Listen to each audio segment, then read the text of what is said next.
En 1982, un agent de patrouille arrête une jeune femme pour excès de vitesse. Il la contraint à avoir une relation sexuelle avant de la tuer.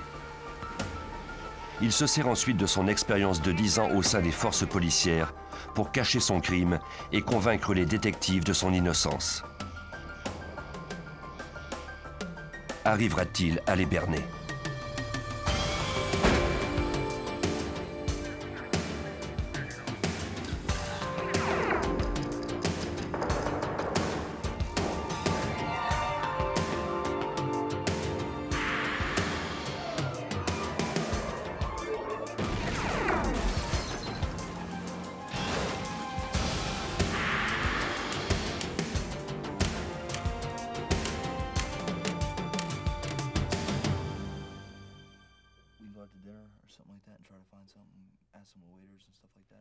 La jeune Robin Bishop, 23 ans, était partie de Las Vegas pour rendre visite à un ami à Los Angeles. Robin espérait devenir une actrice. Son ami lui dit que si elle était vraiment décidée, qu'elle devrait songer à venir vivre à Los Angeles. Robin reprit le chemin de Las Vegas pour organiser son déménagement. Elle était excitée des changements qui s'annonçaient. À Barstow, en Californie, elle s'arrêta pour appeler sa mère et manger un sandwich. En retournant à sa voiture, le patrouilleur George Gwaltney la remarqua. Cet agent de police respecté de ses collègues et de ses amis avait en fait un passé trouble. Il arrêtait les femmes pour excès de vitesse. Si elles acceptaient de répondre à ses avances, il leur promettait de ne pas leur donner de contravention. C'est ce qui arriva ce soir du 11 janvier 1982. Il mémorisa la marque et le modèle de la voiture de la jeune femme. Il remarqua également qu'elle avait une plaque d'immatriculation du Nevada.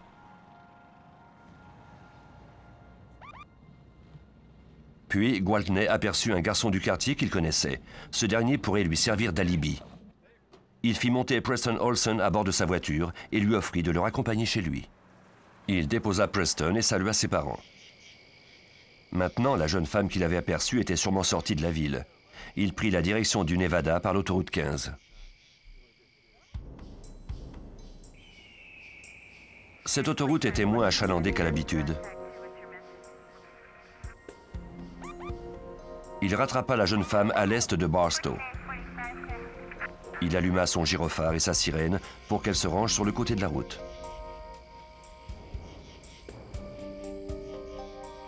Robin Bishop avait eu plusieurs contraventions pour excès de vitesse. Elle finissait son année de probation et avait reçu un avertissement. Au prochain excès de vitesse, on lui retirerait son permis. Sans voiture ni permis de conduire, Robin aurait du mal à devenir actrice à Los Angeles.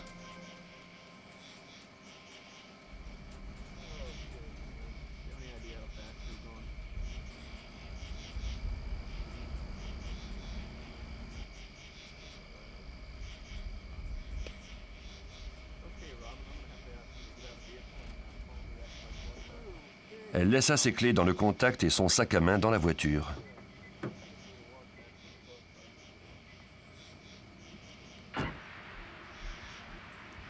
Robin était sans doute surprise qu'on lui demande de monter dans la voiture de patrouille, mais elle obtempéra.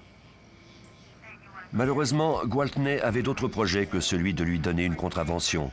Il l'empêcha de bouger pendant qu'il lui passait les menottes.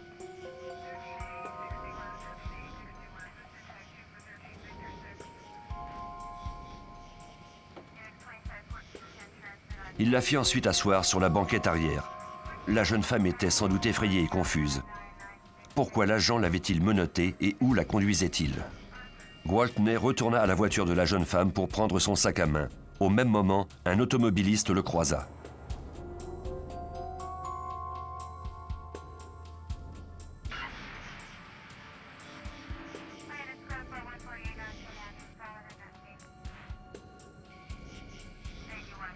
Gwaltney saisit le sac à main, retourna à sa voiture et partit, laissant l'automobile de la jeune femme sur l'accotement de l'autoroute.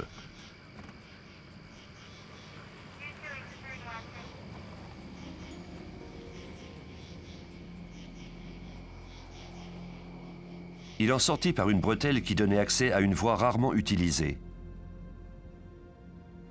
Cette voie était parallèle à l'autoroute Il avait l'habitude de l'emprunter quand il avait une pause. De ce poste d'observation isolé, il pouvait voir 120 mètres d'autoroute dans toutes les directions. Après avoir menacé Robin de lui confisquer son permis de conduire et de la faire emprisonner, il la viola. Quand il eut terminé, il appela le poste de police pour signaler la présence d'une voiture abandonnée sur l'autoroute. Il savait qu'un automobiliste l'avait vu s'approcher de la voiture de Robin.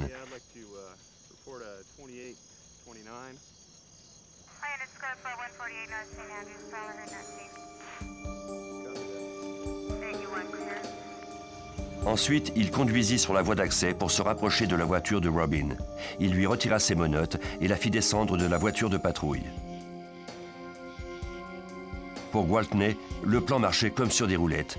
Il avait obtenu ce qu'il désirait et il s'apprêtait à la laisser partir. Mais au moment où, assise au sol, elle allait remettre ses bottes, quelque chose se produisit. Maintenant qu'il l'avait relâchée, peut-être la colère remplaça-t-elle la crainte, peut-être le menaça-t-elle de le dénoncer. Son frère était procureur au Nevada. Ce serait sa parole contre celle du patrouilleur. Puis, alors que l'agent était debout contre sa voiture, il fut soudain éclairé par le projecteur de l'auto d'un policier qui passait. Ce policier avait sans doute aperçu la voiture de Gwaltney de l'autoroute. Gwaltney ignorait s'il avait été reconnu. Tout d'un coup, les menaces de Robin semblèrent de plus en plus vraisemblables. Comment pourrait-il expliquer qu'il se trouvait sur cette voie d'accès? Pris de panique, l'agent George Gwaltney décida de faire taire Robin à jamais. Il la tua.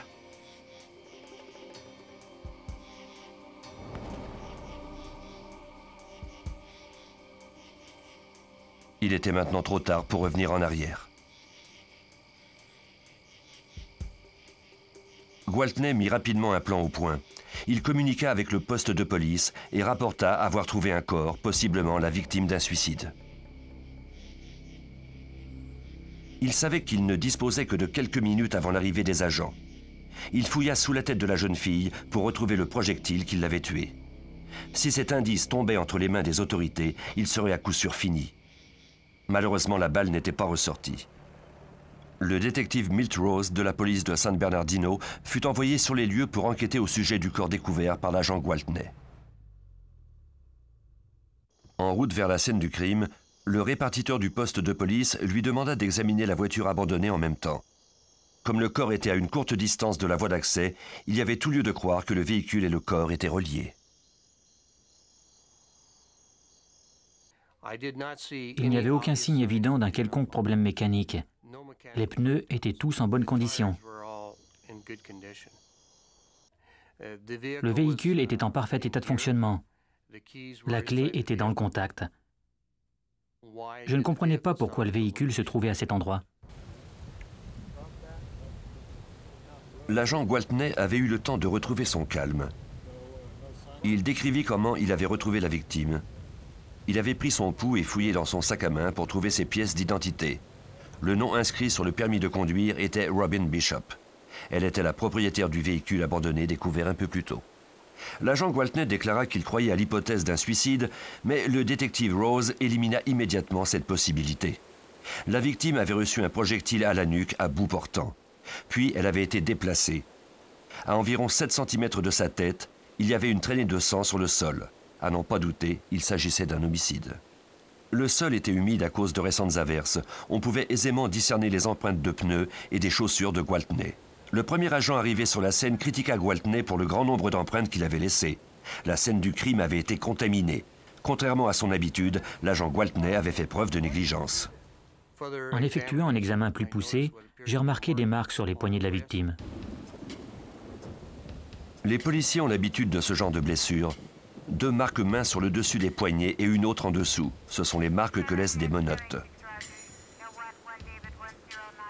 En examinant le contenu du sac à main de la jeune femme, Rose remarqua qu'on ne lui avait rien volé. Cependant, ses papiers d'identité étaient sur le dessus, comme si elle avait dû les montrer à quelqu'un et les remettre rapidement dans son sac.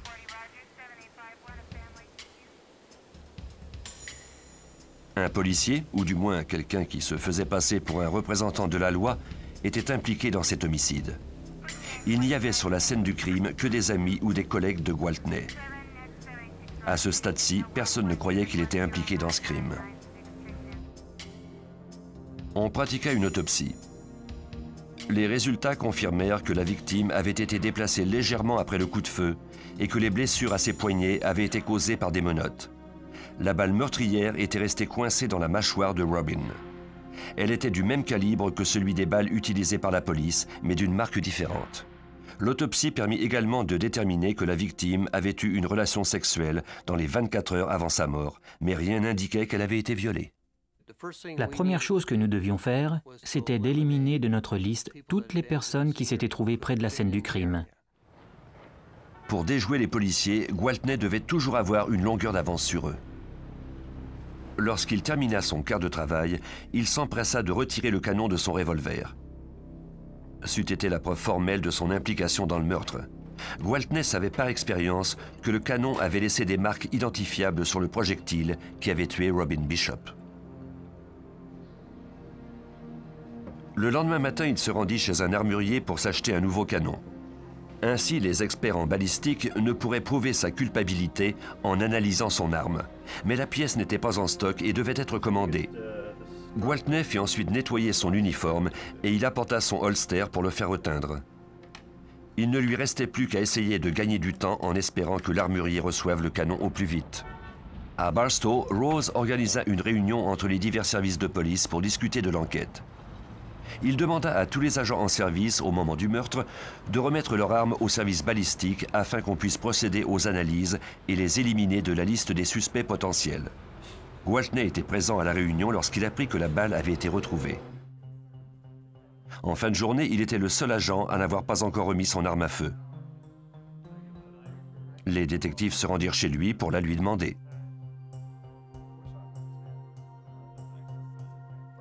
Gwaltney revint les mains vides. Il leur dit que sa maison avait sans doute été cambriolée. L'arme avait disparu. Les déclarations de l'agent étaient suspectes, mais comme Gwaltney était un policier respecté, le détective Brian English du service de police de San Bernardino était enclin à le croire. J'avais une certaine empathie pour lui. Nous tentions en fait de l'éliminer de la liste des suspects. Pour nous, c'était un criminel qui avait commis ce meurtre, pas un policier.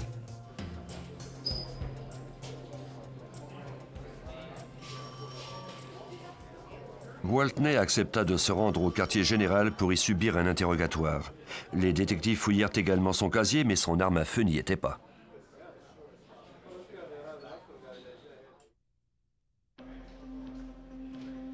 Deux jours s'étaient écoulés depuis le meurtre de Robin Bishop. L'arme manquante de Gwaltney et son comportement étrange avaient éveillé les soupçons des enquêteurs. On lut à l'agent ses droits constitutionnels. Il était le suspect principal dans cette affaire de meurtre, mais il n'y avait cependant pas assez d'indices pour procéder à son arrestation. Gwaltney maintenait qu'il était innocent. Il accepta que l'interrogatoire soit enregistré. Il déclara que le 11 janvier, il effectuait sa patrouille sur l'autoroute comme d'habitude. Après son repas, il avait aperçu le jeune Preston Olsen qui rentrait chez lui à pied. Il l'avait fait monter à bord de sa voiture et l'avait déposé chez lui vers 20h50. À 21h15, il avait trouvé la voiture abandonnée, avait effectué les vérifications d'usage pour savoir si elle était volée, puis il avait emprunté la voie d'accès. Il avait alors aperçu une forme dans l'obscurité et s'était arrêté. C'était le corps de la victime, Robin Bishop. Ses réactions ne correspondaient pas à celles de quelqu'un qu'on vient d'accuser de crime. À sa place, j'aurais exigé qu'on prouve ma culpabilité. J'aurais été très en colère. L'agent Gwaltney demanda à maintes reprises à subir un test polygraphique. On le lui fit finalement passer. Il dut répondre à plusieurs questions dont la plus importante, avait-il tué Robin Bishop?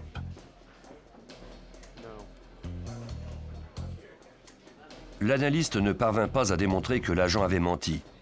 Dans cette course à obstacles, Gwaltney venait encore de gagner de l'avance. Nous avons conduit George de Barstow à San Bernardino pour l'interroger une nouvelle fois.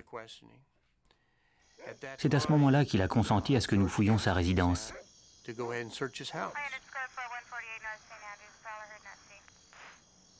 Les agents cherchaient des traces du cambriolage dont avait parlé Gwaltney, mais il n'y avait aucune trace d'entrée par effraction. Les détectives du service des homicides commencèrent alors leur travail. À l'aube, ils découvrirent la carcasse d'un revolver Smith & Wesson, modèle 19 de calibre 357, à l'intérieur de la camionnette de Gwaltney. La carcasse était endommagée.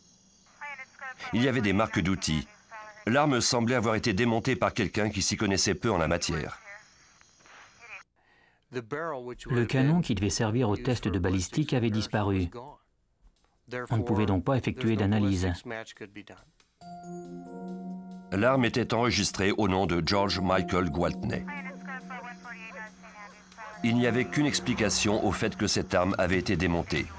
Gwaltney fut mis en état d'arrestation. Mais les preuves étaient indirectes. On devait maintenant trouver les outils utilisés pour démonter l'arme. Les détectives fouillèrent à nouveau la résidence de Gwaltney. Ils recueillirent des pinces et un étau derrière le garage sur lesquels il y avait des marques encore fraîches de métal. On les avait donc utilisées récemment.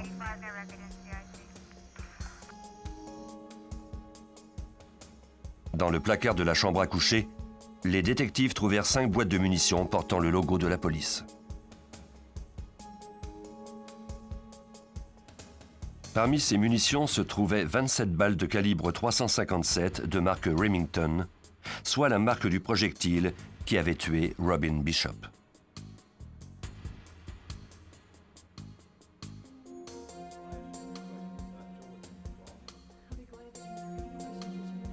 L'épouse de Gwaltney était en état de choc.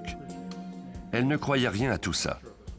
Lors de son interrogatoire, elle déclara que son mari avait le même comportement qu'à l'habitude. C'était un bon père et un bon mari. La nouvelle de l'arrestation de l'agent secoua la population de Barstow. Ses collègues le connaissaient et le respectaient depuis des dizaines d'années. Malgré les preuves contre Gwaltney, ils ne pouvaient croire à sa culpabilité.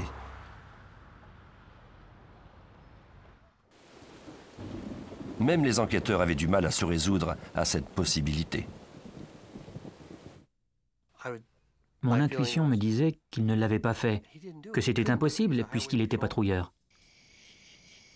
Mais les preuves continuaient à s'accumuler. On retrouva des traces de sperme sur la banquette arrière de la voiture de police de Gwaltney et sur les jeans de Robin. L'agent Roger Kaufman déposa un rapport d'une importance cruciale. Il était parti quelques jours à l'extérieur de la ville et venait d'apprendre la nouvelle de l'arrestation de Gwaltney. Il était passé en voiture à l'endroit exact de la scène du crime au moment du meurtre. De l'autoroute, il avait aperçu les phares d'une voiture sur la petite route secondaire. Il avait dirigé son projecteur sur l'auto et avait alors aperçu un agent de police debout contre le véhicule. Malheureusement, il conduisait trop vite pour l'identifier. Quelques minutes plus tard, il avait entendu Gwaltney à la radio signaler un suicide. Il avait été surpris d'entendre la voix agitée de Gwaltney, parce que ce dernier était reconnu pour son sang-froid. Il n'y avait plus repensé jusqu'à ce qu'il apprenne la nouvelle de son arrestation. À mesure que l'enquête progressait, il devenait apparent que Gwaltney avait tiré avantage de son expérience pour empêcher les détectives d'accumuler des preuves contre lui. Son uniforme avait été nettoyé et son holster avait été reteint sous prétexte qu'une inspection devait bientôt avoir lieu. Toute trace de tissu humain ou de sang sur l'arme avait été effacée. De plus, ses empreintes de pas avaient contaminé la scène. Les détectives interrogèrent les propriétaires des armureries du secteur afin de vérifier si Gwaltney avait tenté de remplacer le canon de son revolver de service. Personne ne se souvenait l'avoir vu dans son magasin. Après plusieurs mois d'enquête interne, Gwaltney fut démis de ses fonctions de patrouilleur. Les détectives étaient maintenant convaincus qu'il avait commis ce crime crapuleux, même s'ils étaient encore incapables de prouver que l'agent mentait. De plus, ce dernier avait l'appui de son épouse et de ses amis. 9 mois plus tard, le procès débuta. Même si les preuves contre Gwaltney étaient indirectes, le procureur Betty Kennedy espérait qu'il serait inculpé rapidement. Lors de sa déclaration d'ouverture, l'avocat de la défense George Porter déclara au jury que George Michael Gwaltney était victime d'un complot, possiblement de quelqu'un qui travaillait dans le même service de police que lui. Quelqu'un avait bien arrêté Robin Bishop tel qu'il allait le démontrer, mais il ne s'agissait pas de George Gwaltney. La défense présenta un ouvrier de la voie ferrée comme témoin. Dennis Goobler avait aperçu la voiture de Robin Bishop sur l'autoroute au cours de la soirée. Il y avait une voiture de couleur claire garée environ 20 mètres derrière elle. Goobler décrivit au jury un homme muni d'une torche électrique s'approchant de la voiture de Bishop. Sa description ne correspondait pas à celle de Gwaltney. L'avocat de la défense demanda à ce que les enquêteurs cherchent de nouveaux suspects. De son côté, le procureur avait procédé à une reconstitution des événements du 11 janvier, du dernier appel de Robin Assamer à Barstow jusqu'à l'appel radio de Gwaltney lors de sa découverte du corps. Tous les gestes connus de Gwaltney avaient trouvé leur place dans cette reconstitution qui ménageait par ailleurs aux policiers le temps requis pour commettre le meurtre. La poursuite était convaincue d'avoir une cause solide. On avait tout calculé, les trajets dont la promenade avec le jeune Olson, l'agent qui avait aperçu Gwaltney, ainsi que les communications radio. Mais l'avocat de la défense riposta en faisant comparaître des dizaines de témoins, des collègues et des amis de l'accusé. Tous parlèrent du passé irréprochable de Gwaltney. L'avocat se servit même de la reconstitution des événements déposés par la poursuite pour mettre en doute certains de ces événements. Comment son client avait-il pu commettre tout ce dont il était accusé en aussi peu de temps? La défense n'eut aucun mal à contester la validité des analyses scientifiques des échantillons de sperme recueillis dans la voiture et sur la victime. Les analyses en matière d'ADN ne seraient acceptées en cours que 6 ans plus tard. De plus, Porter parvint à semer le doute sur l'analyse des marques d'outils, sur la carcasse de l'arme et sur les outils réquisitionnés dans le véhicule et la résidence de Gwaltney. Néanmoins, la poursuite espérait que le projectile et l'arme démontée suffiraient à convaincre le jury. L'indice le plus important que nous avions en main était la carcasse de l'arme. Comment pouvait-on expliquer qu'elle se trouvait dans son véhicule? Pourquoi cette arme avait-elle été démontée? Et pourquoi le canon manquait-il? Et la crosse, le marteau et la détente? Gwaltney avait tout prévu. Il était impeccable. Il fournissait à la défense son meilleur témoin, lui-même. Il avait réponse à toutes les questions. Et ses réponses étaient cohérentes. La tactique de la défense consistait à semer le doute sur toutes les preuves présentées contre lui. Et c'est ce que l'avocat a fait. George a fait un excellent travail lorsqu'il a témoigné. En dépit des 50 témoins provenant de 30 champs d'expertise qui avaient comparu, les preuves accumulées contre Gwaltney ne convainquirent pas le jury. Après 4 jours de délibération, le procès fut ajourné pour défaut d'unanimité. 8 des 12 jurés étaient en faveur de l'acquittement. George Gwaltney était un homme libre. Rien n'est jamais sûr. On ne sait jamais de quel côté le jury va pencher et quelles preuves le juge va accepter ou refuser. Je ne suivais pas le procès de près et j'ai donc été très surpris d'apprendre que George avait été acquitté. Le procureur était cependant toujours convaincu de la culpabilité de Gwaltney et refusait d'abandonner. Moins d'1 an après l'ajournement du procès, Gwaltney fut sommé à comparaître en cour supérieure. Mais il y avait peu de nouveaux éléments de preuve. Le procès se termina par un autre ajournement. Cette fois-ci, 7 jurés étaient en faveur de l'acquittement. George Gwaltney échappait à nouveau à la justice.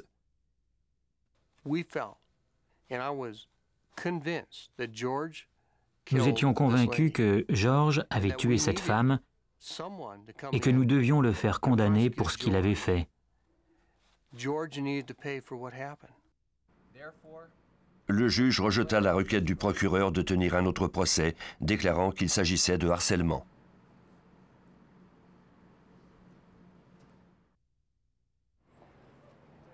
Depuis l'arrestation de Gwaltney, le FBI suivait l'affaire avec intérêt. Lorsqu'un homicide implique un agent de police, le FBI a le mandat de suivre l'enquête. Après le second acquittement de Gwaltney, le public fit maintes pressions afin que le meurtrier de Robin Bishop soit retrouvé. Les agents du bureau du FBI de Los Angeles décidèrent qu'il était temps pour eux d'intervenir.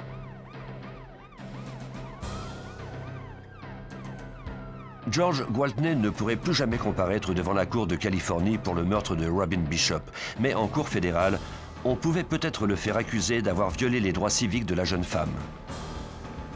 En tuant Robin Bishop pendant qu'il était dans l'exercice de ses fonctions, George Gwaltney avait contrevenu à la loi fédérale. Il avait violé ses droits civiques. On n'avait jamais présenté ainsi un homicide en cours auparavant, mais le FBI et le procureur fédéral étaient convaincus que cette affaire était une occasion idéale de le faire. L'enquête fut assignée à l'agent spécial Michael Randolph. Gwaltney était comme le loup dans la bergerie. Les enquêteurs ignoraient que l'auteur du crime était parmi eux. Ils s'arrangeaient toujours pour garder une longueur d'avance sur eux en éliminant les indices. C'est pourquoi les enquêteurs n'avaient pas réussi à le faire inculper. Ils ignoraient à qui ils avaient affaire. L'agent Randolph examina soigneusement les photographies de la scène du crime. L'une d'elles retint son attention. C'était la photo du contenu du coffre arrière de la voiture de police de Gwaltney le soir du meurtre. Il y remarqua une petite boîte de munitions. Il envoya les photos au laboratoire pour les faire agrandir et examiner. Le laboratoire du FBI nous a informé, après l'analyse des photos, qu'il s'agissait d'une boîte de munitions Magnum de calibre 357. Ces munitions sont illégales et Gwaltney avait déclaré qu'il n'en avait pas en sa possession le soir du meurtre. Je crois également que c'était la même boîte de munitions recueillie par la suite chez lui. L'agent Randolph venait de prouver que George Gwaltney avait menti. Nous savions donc qu'il avait menti au cours des 2 procès.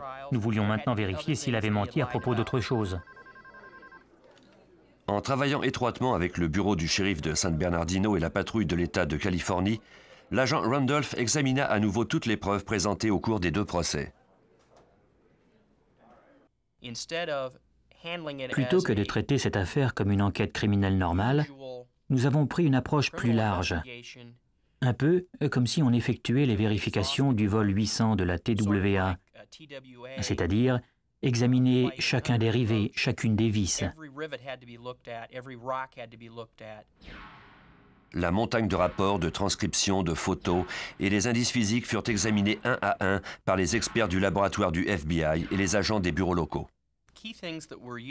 Nous avons renvoyé au laboratoire les éléments clés comme la carcasse de l'arme. Cette dernière avait été recueillie par la police et ils avaient effectué une analyse des marques d'outils. Ils n'étaient pas parvenus à déterminer qui l'avait démontée. La carcasse fut envoyée aux experts du laboratoire du FBI à Washington. Ce laboratoire est unique au monde. On y trouve une collection de 2000 armes à feu, du pistolet de John Dillinger jusqu'aux fusils d'assaut militaires les plus récents. On y trouve également des échantillons de tous les projectiles existants depuis les 50 dernières années. Comme les armes, ces balles servent aux analyses et aux comparaisons. Les experts se servent de la pièce insonorisée du service de balistique pour tirer et recueillir les projectiles. Ils ont également recours à des stéréoscopes pour examiner les canons des armes à feu. Mais l'atout principal de ce laboratoire, ce sont sans contredit les spécialistes d'expérience qui ont l'habitude de cas aussi complexes que celui du meurtre de Bishop. Jim Cadigan, du service des armes à feu et des marques d'outils du FBI, fut appelé à mener une analyse sur la carcasse de l'arme et sur les 15 outils recueillis chez Gwaltney.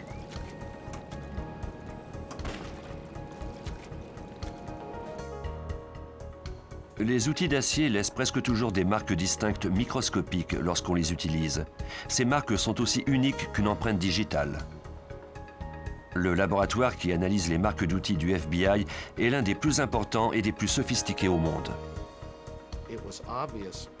Dès le début, il était évident que la personne qui avait démonté cette arme à feu connaissait la criminalistique. Elle avait pris soin de retirer toutes les pièces de l'arme qui pouvaient être examinées par un expert.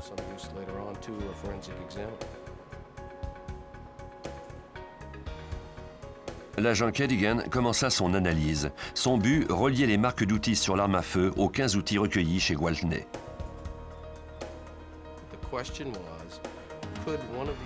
La question de base était de savoir si l'un de ces outils avait pu servir à tenir la carcasse pendant que le canon était retiré.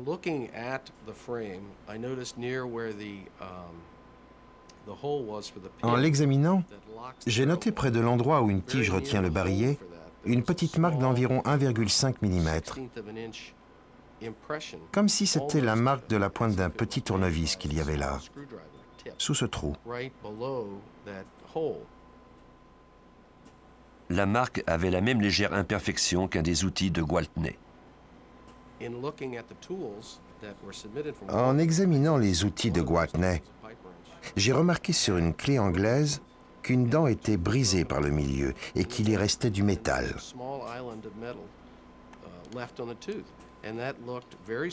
Cela ressemblait à la marque laissée sur l'arme. En me basant sur cet indice, je me suis mis à faire des marques avec cette clé anglaise. À l'examen au microscope, j'ai pu en venir à la conclusion que c'était cette clé qui avait servi à créer les marques trouvées sur l'arme.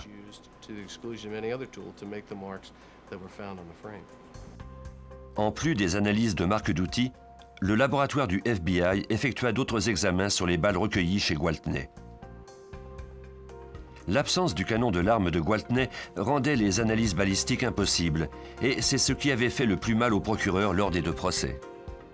Le FBI décida alors de créer un nouveau type d'analyse. C'était la première fois qu'on faisait appel à la technologie nucléaire en criminalistique. Lorsqu'un manufacturier de plomb comme la Remington Arms fabrique un lot de plomb, il mêle les différents éléments ensemble, un peu comme on fait quand on prépare un pâté. Chaque lot est donc unique. Nous avions recueilli environ 200 projectiles chez George Michael Gwaltney lors de l'enquête. Nous les avons soumis au laboratoire. On les a alors rendus radioactifs de façon à obtenir leur poids moléculaire, leur empreinte digitale chimique. Nous avons découvert que le plomb de 27 projectiles était identique à celui du projectile qui avait tué la victime.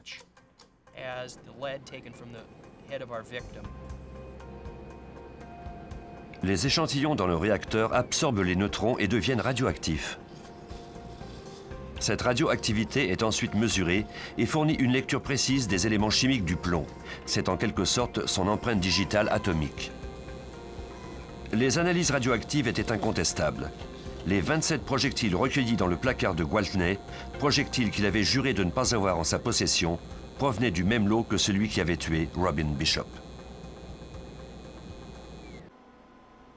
Les analystes du laboratoire du FBI avaient enfin établi un lien entre la carcasse de l'arme à feu de Gwaltney et sa clé anglaise, ainsi qu'entre le projectile mortel et ceux qui avaient été recueillis chez lui. L'agent Randolph fit ensuite dresser les profils psychologiques de George Gwaltney et de Robin Bishop. Il fallait à tout prix que le jury comprenne qu'elle avait été une victime.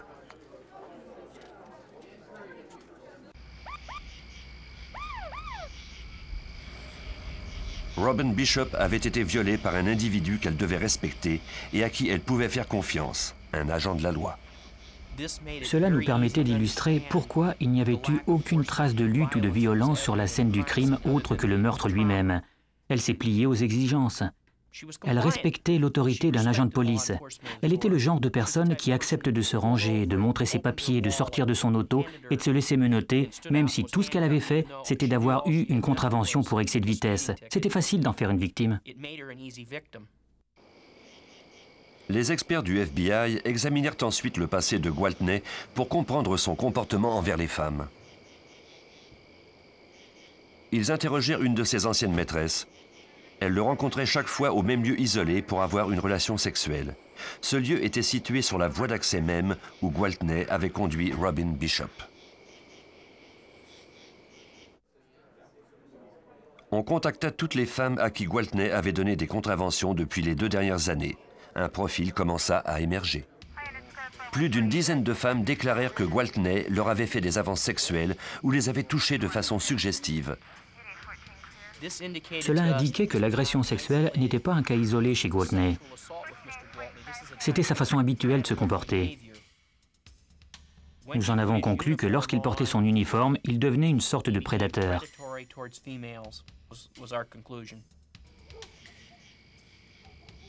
Les témoignages des 2 procès furent également soigneusement examinés. On espérait trouver des contradictions. Dans certains cas, l'autorité du FBI facilita les choses.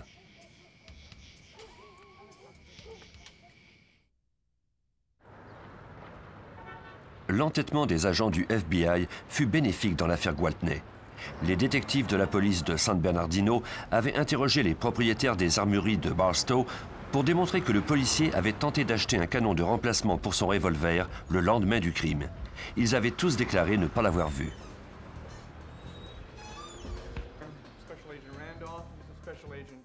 L'un d'entre eux s'appelait William Addington. Son commerce s'appelait le Powder Horn. Au cours des deux procès, il avait affirmé que George Gwaltney n'était pas venu dans son magasin le lendemain du meurtre. Mais ses relevés téléphoniques prouvaient qu'il mentait.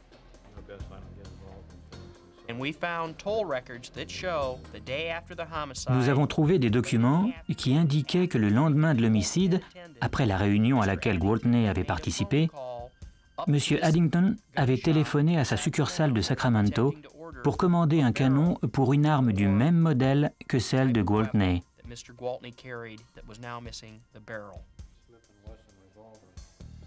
Lorsque les agents du FBI montrèrent ces informations à Addington, ce dernier reconnut que Gwaltney était bienvenu à son commerce pour acheter un canon le lendemain du meurtre de Robin Bishop. En reconstituant les événements, le FBI découvrit également que Gwaltney avait créé un faux alibi pour camoufler sa visite chez l'armurier et le cordonnier où il avait fait reteindre son holster. Il avait déclaré être de service ce jour-là. Les déclarations de Gwaltney tombaient en pièces. Mais la partie la plus importante de la reconstitution était l'épisode au cours duquel le jeune Preston Olson avait été reconduit chez lui. Le problème, c'est qu'aucun détective n'avait pensé en parler sérieusement avec Preston Olson. Il avait témoigné lors des deux procès et il avait corroboré les déclarations de Gwaltney. Mais en examinant minute par minute les événements avec Preston et sa mère, ils réalisèrent que l'agent Gwaltney avait en fait déposé le garçon 30 minutes plus tôt qu'il l'avait déclaré lors de son premier témoignage. Cette nouvelle information ainsi que la reconstitution qui en résulta furent très importantes dans l'enquête. Il ne pouvait plus changer les faits. Il avait fait les mêmes déclarations lors des deux procès. La reconstitution des événements était donc très importante. Cela nous donnait une période de 30 minutes pour laquelle nous n'avions jamais obtenu de compte-rendu. L'agent Gwaltney avait donc disposé de 20 à 40 minutes pour arrêter Bishop, la menotter, la forcer à avoir une relation sexuelle, puis la tuer.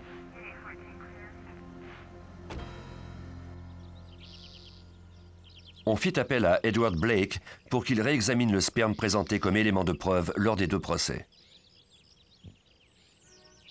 Il était problématique de présenter ce genre de preuves avant le développement de l'analyse génétique. Malgré tout, les agents du FBI espéraient trouver une façon de présenter cette preuve. Gwaltney avait subi une vasectomie, puis il avait subi une seconde intervention pour revenir à son état antérieur. Y avait-il un moyen de se servir de cette information pour prouver que le sperme recueilli sur la scène du crime était le sien? Le procureur demanda au sérologue Edward Blake s'il y avait une quelconque avancée scientifique qui pouvait aider l'enquête. Il m'a dit: la science progresse rapidement, n'est-ce pas, Dr. Blake? Peut-être y a-t-il un aspect que vous pourriez regarder et qui serait en rapport avec notre cause. Je lui ai répondu que je connaissais des spécialistes en fertilité.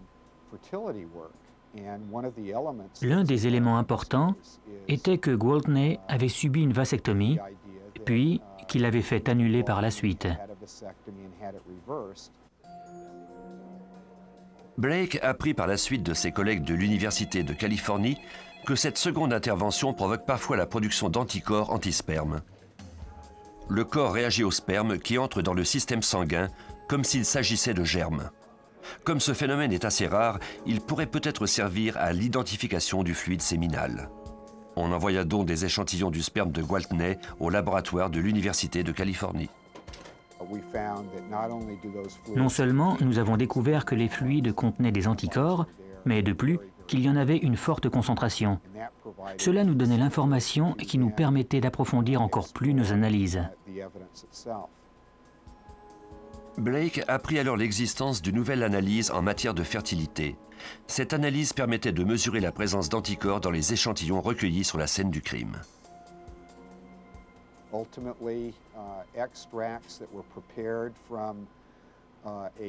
Nous avons préparé des échantillons à partir du sperme trouvé sur le jean que portait Robin Bishop et celui qui avait été recueilli sur la banquette arrière de la voiture de police.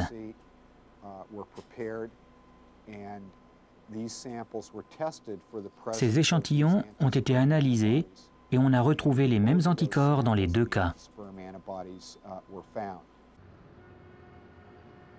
Au cours de l'enquête de 6 mois du FBI, tous les indices qui avaient été réexaminés et tous les nouveaux témoignages permirent aux agents impliqués dans l'affaire d'atteindre la certitude de la culpabilité de Gwaltney. Nous savions que nous détenions le coupable et que nous allions enfin gagner. Gwaltney comparaîtrait à nouveau en cour. George Michael Gwaltney fut accusé d'avoir violé les droits civiques de Robin Bishop et il fut mis en état d'arrestation. Il était le premier agent de police de la Californie à être accusé en vertu de la loi fédérale des droits civiques. À nouveau, il plaida non coupable. Mais pour la première fois depuis la mort de Robin Bishop, les parents de la jeune fille avaient l'espoir que le procès n'aurait pas la même conclusion. Cette fois-ci, George Gwaltney était en cour fédérale et il devait affronter le FBI. Ce procès serait à coup sûr différent des deux premiers.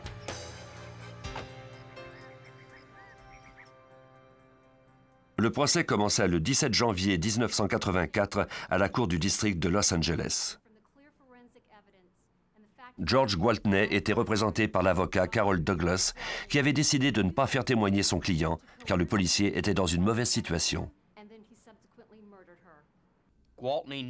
Gwaltney savait que nous avions détruit ses alibis, ses déclarations, et qu'il devait trouver quelque chose. Il avait lui-même bloqué toutes ses issues, et nous avions bien l'intention de nous servir de cette situation pour l'envoyer en prison. Au fur et à mesure que le procès avançait, le FBI détruisait tous les arguments utilisés par Gwaltney. Le procureur déclara au jury que Gwaltney avait repéré sa proie lorsqu'il l'avait vue la première fois au restaurant. Grâce aux témoignages des autres femmes qu'il avait agressées, l'image irréprochable de cet agent tomba en pièces. Après avoir reconduit Preston Olson chez lui, il avait ordonné à Bishop de se ranger le long de la route et de monter à bord de sa voiture de police. Le nouveau témoignage démontrait qu'il en avait eu pleinement le temps.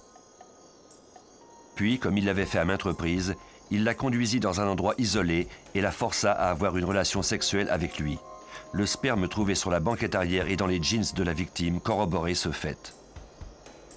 Pendant qu'elle était assise et tentait de remettre ses bottes, le projecteur aveuglant de l'agent Kaufman éclaira Gwaltney, prouvant que ce dernier se trouvait bien sur la voie d'accès avec Robin Bishop. Comme il ignorait qui l'avait éclairé et s'il avait été reconnu, il fut pris de panique et tua Robin Bishop.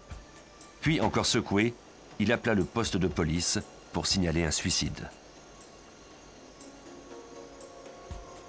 L'autopsie et les photos de la scène du crime prouvaient qu'il ne lui avait pas déplacé la tête en prenant son pouls. Le déplacement était trop grand. Il cherchait désespérément la balle qui l'avait tué. Il allait ensuite tenter de cacher son crime par toute une série d'actions. Le même soir, Gwaltney enleva le canon de l'arme du crime et laissa du même coup des marques microscopiques qui correspondaient à l'un de ses outils. Mais l'analyse du sperme fut sans doute la preuve la plus convaincante présentée en cours. On pouvait y voir des petites billes s'agglutiner au sperme provenant des jeans de la victime et de la banquette arrière.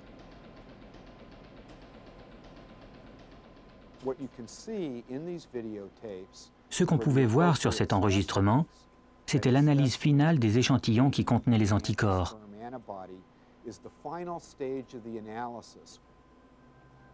On pouvait clairement y voir des spermatozoïdes nager et les billes s'y agglutiner, ce qui indiquait que des anticorps étaient présents dans les deux échantillons. Le juge ne permit à Edward Blake que de donner les résultats de ses analyses en pourcentage. Blake déclara que le groupe sanguin de Gwaltney était celui de 12% de la population.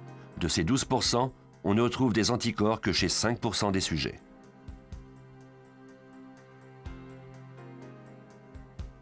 Moins de 1% de la population masculine pouvait avoir eu une relation sexuelle avec Robin Bishop au cours de cette soirée. Même si la défense riposta en déclarant que les preuves étaient indirectes, les analyses scientifiques étaient trop convaincantes. Le jury en arriva rapidement à un verdict. Lorsque les jurés sont revenus, aucun d'entre eux ne regardait Gwaltney. Il était évident qu'ils l'avaient trouvé coupable. En ce qui me concerne, j'étais content de savoir que George allait enfin payer pour son crime et que nous savions pourquoi Robin Bishop était morte. C'est une enquête que je n'oublierai jamais.